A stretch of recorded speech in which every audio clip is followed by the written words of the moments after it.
Olusegun Obasanjo. Olusegun Obasanjo.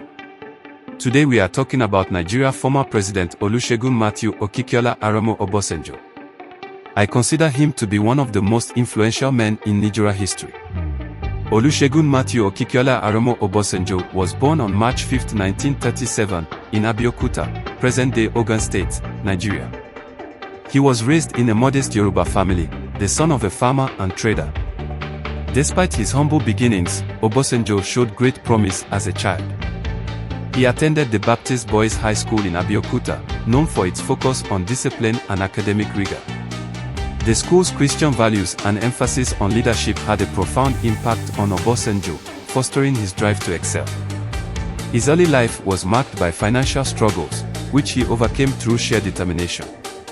In 1958, at the age of 21, Obasanjo joined the Nigerian army. He was one of the early recruits of the Nigerian military after the country's independence movement gained momentum. Training and growth. Obasanjo received military training both in Nigeria and abroad. He trained at the Mons Officer Cadet School in Aldershot, England, and later at the prestigious Indian Defence Services Staff College in Wellington, Tamil Nadu. His international exposure and excellent performance earned him rapid promotions.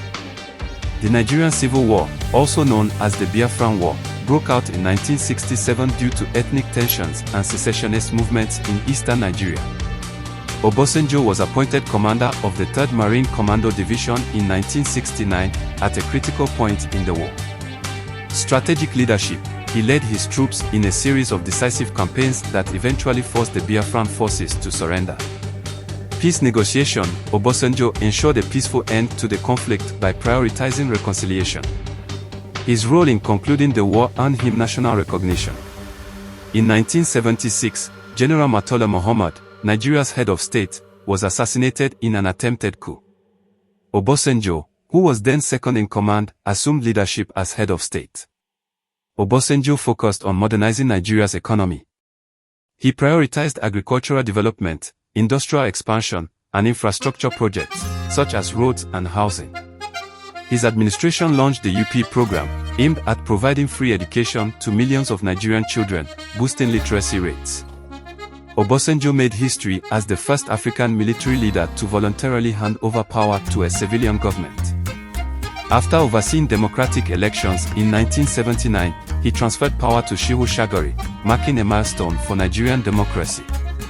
After leaving office, Obasanjo returned to civilian life. He became a successful farmer, establishing a large agricultural enterprise in Ota, Ogun State, which became a model for modern farming in Nigeria. Obasanjo became a respected voice in global affairs, serving as a United Nations envoy and working to resolve conflicts in Africa, such as in Angola, Mozambique, and South Africa. Olusegun Obasanjo criticized military dictatorships in Nigeria, particularly the repressive regime of General Sani Abacha. In 1995, Obasanjo was arrested. What do you think that led to his arrest?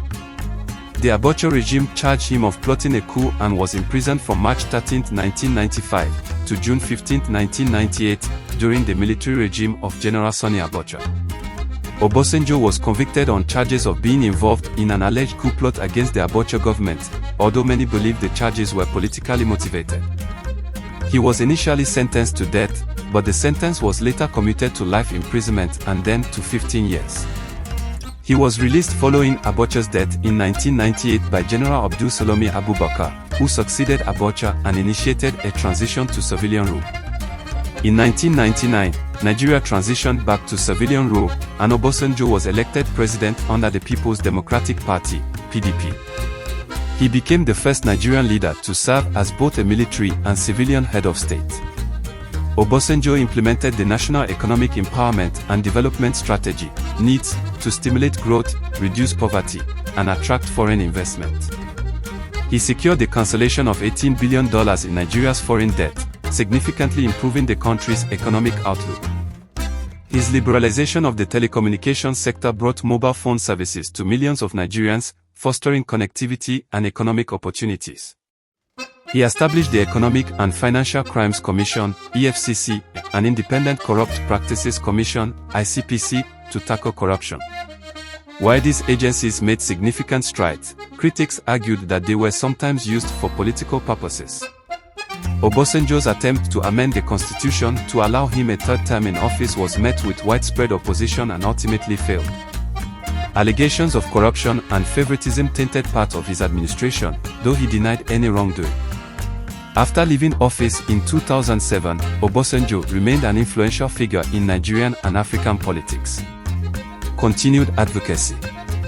He became a critic of subsequent administrations, often calling out corruption and poor governance.